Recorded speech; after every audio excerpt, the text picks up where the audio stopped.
In the last several videos, we focused on lipids, specifically lipids that were derived from fatty acids, where we looked at how we could react a fatty acid with a long-chain alcohol to give a wax. We looked at how we could react a fatty acid with glycerol and give triglyceride. In this video, we are going to look at another important class of lipids known as steroids. When you think of steroids, what likely comes to mind first are things like anabolic steroids such as testosterone injections, or perhaps anti-inflammatory drug pills such as prednisone. In this video, we're going to extend our definition of steroids, and we're also going to look to understand what is required for a molecule to be classified as a steroid, because the term steroid actually describes some specific features of chemical structures. The required skeleton of a steroid molecule is very specific. It must have 3 cyclohexane rings and 1 cyclopentane ring joined together like I will display here. I'm going to start by drawing my 3 cyclohexane rings, beginning with this one right here. There must be one directly beside it here, where the two share in common this carbon atom here at the intersection and this carbon at the intersection, resulting in fusion of these 2 rings, sharing the 2 carbon atoms and the bond here that I'm highlighting between those 2 rings. Then, from there, a 3rd cyclohexane ring appears up here, and it is absolutely essential that this be the arrangement of the 3 rings. They have 2 side by side, and then the 3rd one jumps up to this position rather than coming out directly off to the side here. Finally, the required cyclopentane ring is found here at this position. And much like at these other rings, we have a situation where 2 carbon atoms are shared amongst the 2 rings. The same is true here, that this carbon atom and this one, as well as that bond there, are shared between the 5-membered ring and the 6-membered ring. It is absolutely essential that the rings be fused together like this, otherwise the molecule is not defined as a steroid. Given the fact that this pattern of 4 fused rings is very frequent amongst biologically relevant molecules, we have a specific system for recognizing each of the 4 rings. That is, this ring is always referred to as the A ring, this one as the B ring, so A and B must be side by side in the structure. C is up here and adjacent to ring D, which is your 5-membered ring. So when you're trying to refer to a specific ring within the system, use the lettering system to do so. The reason why that lettering system is important is because in different steroid structures, we will find that there are different modifications to each of these individual rings. So while this is the required core of the molecule, we frequently see modifications to this core, such as alkene groups being incorporated into the ring, or even in some cases, one of these rings is a 6-membered aromatic ring. All of that is okay. As well, we often see chains extending off of one portion of the molecule or another, as we will see when we get into some specific steroid structures. But as long as you find this scaffold, no matter how much it's been decorated, meaning modified and changed and adapted, the molecule will be described as a steroid. Let's now take a look at some example steroids and describe some of their functions to understand how broad-reaching this class of biomolecules is. Cholesterol is the most abundant steroid within the human body. It is also the precursor to the other steroid molecules, such as estradiol, testosterone, and a variety of other compounds that we typically refer to as hormones. So that makes cholesterol essential within the body. Additionally, cholesterol is an essential component of the cell membrane and performs a variety of other functions as well. We recognize cholesterol as a steroid because of observation that it has the expected and required pattern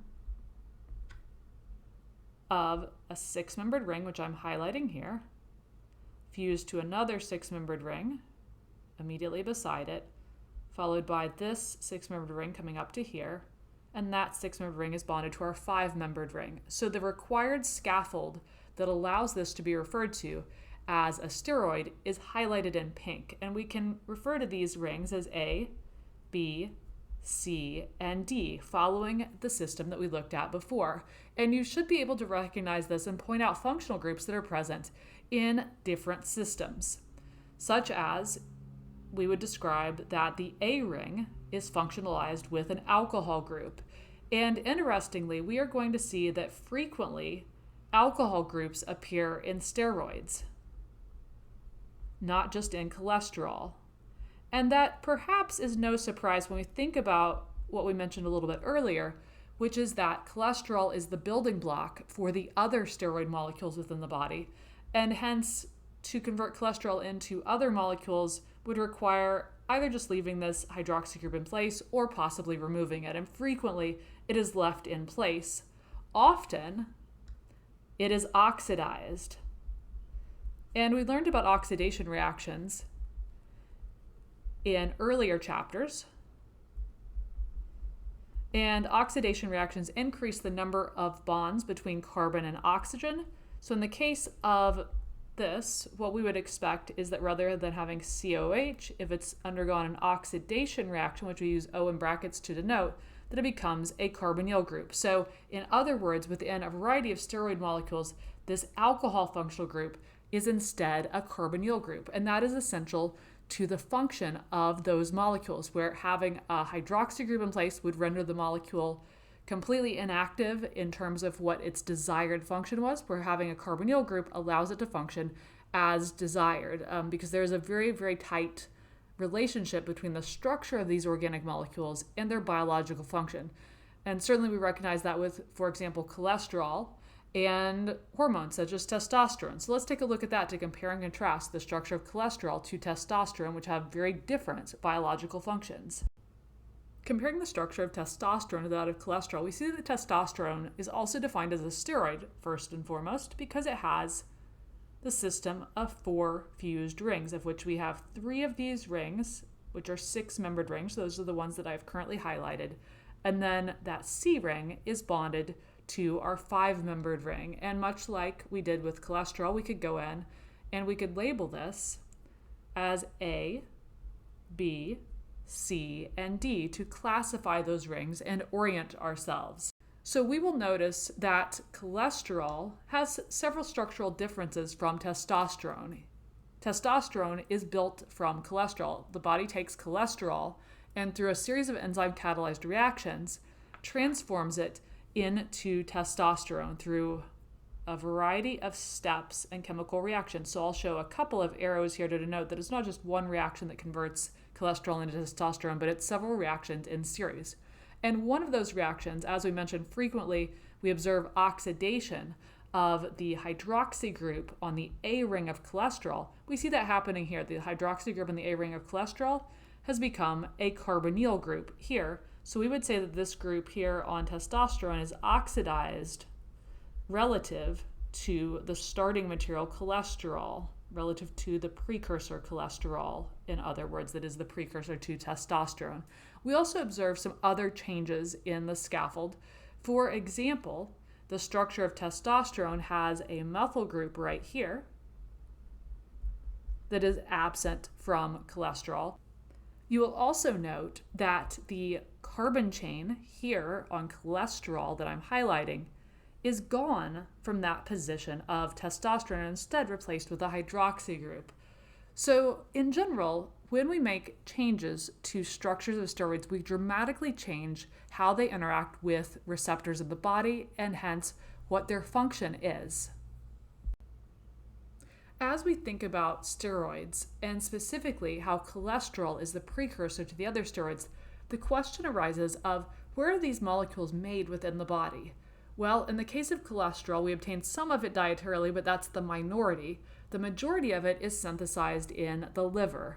So cholesterol, the enzymes that are used to synthesize that molecule, are abundant within the liver. So the liver is the primary location where cholesterol is produced within the body. Then cholesterol is transported within the body, and the synthesis of these other steroids is primarily within the adrenal glands and the gonads. So testosterone as well as estrogen and a variety of other steroids that we refer to generally as hormones or chemical signals are produced in the adrenal glands or the gonads. So cholesterol being made in the liver is transported to the adrenal glands or the gonads, which harbor the enzymes required to convert cholesterol into these other compounds. A variety of synthetic steroid derivatives have seen applications as powerful drug molecules. The way that these molecules act is by either blocking the receptor in the body that would otherwise recognize and respond to a natural steroid, or they mimic the action of the natural compound, in some cases being more potent than the natural compound, such as some of the testosterone derivatives that have been marketed as anabolic steroids. One example of a drug molecule that mimics the structure of natural compounds is this compound, ethinyl estradiol, which is a common component of birth control pills. And you can see in this structure that it has the required set of 5 rings to be classified as a steroid. I'm highlighting those 5 rings for us now, and we could label those as A, B, C, and D. And this differs from hormones in a few different ways, but one of which is that the natural hormone does not have the alkyne group. And that alkyne group is required to have the effect of inhibiting contraception. Another very widely prescribed drug that is in fact on the World Health Organization's list of essential medicines is this compound called prednisone.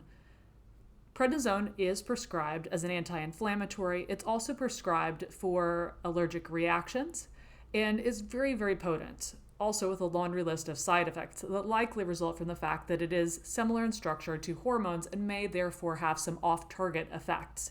The structure of prednisone we can pick out as having the essential set of 4 rings. Here are our 3 6-member rings I've highlighted so far, followed by our 5-membered ring right here.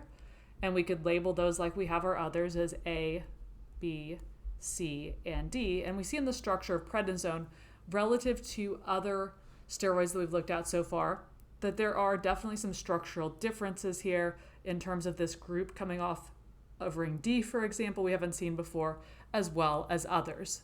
So with this information now in place, you should be able to look at a molecule, recognize it as a steroid, and you should also be able to list some of the key functions of steroids and how we can apply our knowledge of steroids, generally speaking, in the field of drug design and drug discovery.